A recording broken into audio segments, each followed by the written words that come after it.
Iran Israel વચ્ચેના સંઘર્ષના કારણે વિશ્વભરના રાષ્ટ્રોને યેન કેન પ્રકારે માઠી અસર પડી રહી છે। ગુજરાત સહિત ભારતભરમાં અનેક સ્થળોએ અફવાઓના કારણે નાગરિકો ગેસ સિલિન્ડર મેળવવા માટે લાઈનો લગાવી રહ્યા છે અને કલાકો સુધી ગેસની બોટલ મેળવવા માટે મથામણ કરી રહ્યા છે। ત્યારે ગેસ પર વધતી નિર્ભરતા વચ્ચે ગુજરાતના ગ્રામીણ વિસ્તારોમાં હવે વિકલ્પ તરીકે સ્વદેશી ઉર્જા મોડેલ અપનાવવાની શરૂઆત થઈ છે। મહત્વનું છે કે દાહોદ જિલ્લાના સુખસર તાલુકાના ભીતોડી, પાટડિયા, ઘાણીખૂટ, માધવા, લખણપુર અને હડમત ગામોમાં વાગધારા સંસ્થાના માર્ગદર્શન હેઠળ 6 આદિવાસી પરિવારો દ્વારા પોતાના ઘરોમાં બાયોગેસ પ્લાન્ટ સ્થાપિત કરવામાં આવ્યા છે। આ પ્લાન્ટ દ્વારા ઉત્પન્ન થતો ગેસ સીધો રસોઈ માટે ઉપયોગમાં લેવાઈ રહ્યો છે। બાયોગેસ પ્લાન્ટ સ્થાપિત થતાં હવે આ પરિવારોને એલપીજી ગેસ સિલિન્ડર પર નિર્ભર રહેવાની જરૂરિયાત ઓછી થઈ ગઈ છે। ખાસ કરીને ગેસની અછત કે વધતા ભાવ વચ્ચે આ એક સસ્તું અને વિશ્વસનીય વિકલ્પ સાબિત થઈ રહ્યું છે। એક સમય હતો જ્યારે આ ગામોના લોકો રોજ ખેતરમાં અને જંગલમાં જઈને લાકડું લાવી રસોઈ બનાવતા હતા, જેના કારણે સમય અને મહેનત બંને ખર્ચાતા હતા। હવે બાયોગેસ પ્લાન્ટના ઉપયોગથી આ સમસ્યા લગભગ દૂર થઈ ગઈ છે અને ઘરમાં સરળતાથી રસોઈ તૈયાર થઈ રહી છે। તો ગેસની બોટલ માટે પણ દોડધામ કરવાથી નાગરિકોને મુક્તિ મળી છે। ગોબર ગેસ પ્લાન્ટ જે લગાવ્યો છે તે અમે વાગધારા સંસ્થા દ્વારા અમને સંસ્થાથી જે 45,000ની જે એમની પ્રોજેક્ટ છે એનાથી અમને સબસિડીમાં ખાલી 7,000 રૂપિયામાં ફિટ કરી આપેલ છે સૌર ખર્ચ કંપનીથી। અને જે અમે અહીંયા બાયોગેસ લગાવ્યો છે એનાથી અમે છાણ દરરોજના સવાર અને સાંજ 2 ટાઈમનો 20 કિલો ગોબર નાખીએ છીએ અને આખા ઘરના અમે 7 સભ્યોનું અમે જમવાનું અથવા કોઈક મહેમાન આવે એમના માટે ચા બી 3 થી 4 વાર ટાઈમની બની શકે છે।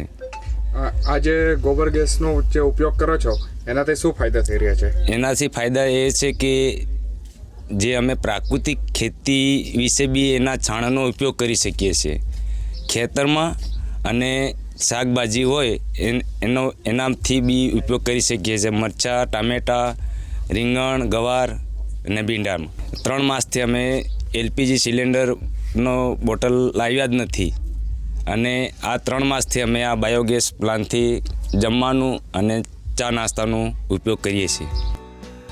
ઉલ્લેખનીય છે કે મહિલાઓ માટે પણ આ પહેલ ખૂબ જ લાભદાયક સાબિત થઈ રહી છે। પરંપરાગત ચૂલામાંથી નીકળતા ધુમાડાથી થતી આંખ અને શ્વાસ સંબંધિત સમસ્યાઓમાં હવે ઘટાડો થયો છે।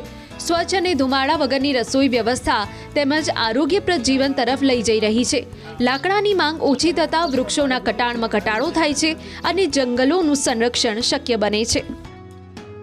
અત્યારે વર્તમાનમાં ચાલી રહેલા વાતાવરણ જેનું અસંતુલન, ક્લાઇમેટનું અસંતુલનને જાળવવા માટે સંસ્થા દ્વારા જે પ્રયાસો કરવામાં આવે છે એમાં એક આ છે બાયોગેસ સંયંત્ર અને બીજા છે સોલર પેનલવાળા બી સિસ્ટમોનું કામ સંસ્થા દ્વારા કરવામાં આવે છે। તે છતાં સંસ્થા દ્વારા પ્રાકૃતિક ખેતીને પણ વિશેષ મહત્ત્વ આપવામાં આવે છે। દરેક ગામડાની અંદર 20 બહેનોના ગ્રુપ બનેલા છે। આ ગ્રુપના માધ્યમથી ગામડાઓની અંદર પ્રાકૃતિક ખેતી બાબતે બહેનોને જાણકારી આપવામાં આવે છે। એ 20 બહેનો પોતાના ગામની અંદર બખૂબી કામ કરે છે। અત્યારે જે બાયોગેસ સંયંત્ર લગાડેલો છે, જે ખેડૂતોના ઘરે છાણ ગોબર હોય છે એ છાણ એ લોકો યા તો ખેતરમાં ડાયરેક્ટ ખાતર ઉપયોગ કરતા હોય છે અથવા એને છાણા બનાવીને બળતણ માટે ઉપયોગ કરતા હોય છે। આ ગેસ લગાડવાથી એમના ગોબરનો સદુપયોગ થાય છે। ગેસનો છાણમાંથી ગેસ બી મળે છે અને છાણમાંથી છાણનું ખાતર બી મળે છે। જે છાણનું વર્તમાનમાં લીલું છાણ જો ઉપયોગ કરીએ તો યુરિયાનું કામ કરે છે અને સુકાયા પછી જમીનમાં વાવેતર કરીએ તો ડીએપીનું કામ કરે છે, જેથી વધતા જતા બીમારીઓ જેવા કે ડાયાબિટીસ છે, થાઇરોઇડ છે, કેન્સર જેવી બીમારીઓને પહોંચી વળવા માટે આ એક કારગર ઉપાય છે।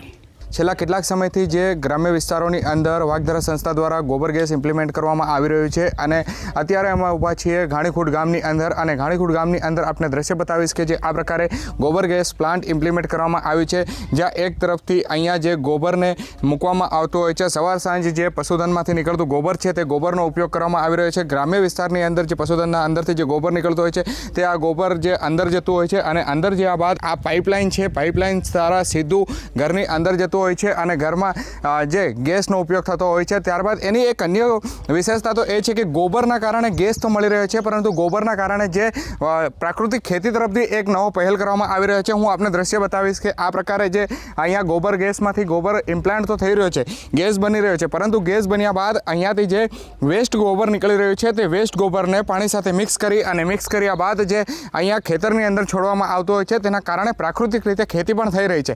એનો મતલબ એ થયો કે ઓછા ખર્ચની અંદર વધારે આવક મેળવવા માટેનું આ એક વસ્તુ સાબિત થઈ રહ્યું છે, કારણ કે જે ગોબર ગેસ પ્લાન્ટ ઇમ્પ્લિમેન્ટ કરવામાં આવ્યો છે અને ગોબર ગેસ પ્લાન્ટના કારણે ગેસ તો મળી રહી છે અને ગેસના સાથે સાથે પ્રાકૃતિક ખેતી તરફ પણ એક પગલું ભરવામાં આવી રહ્યું છે. સૌરભ ગેહલોત, ન્યૂઝ 18 ગુજરાતી, દાહોદ.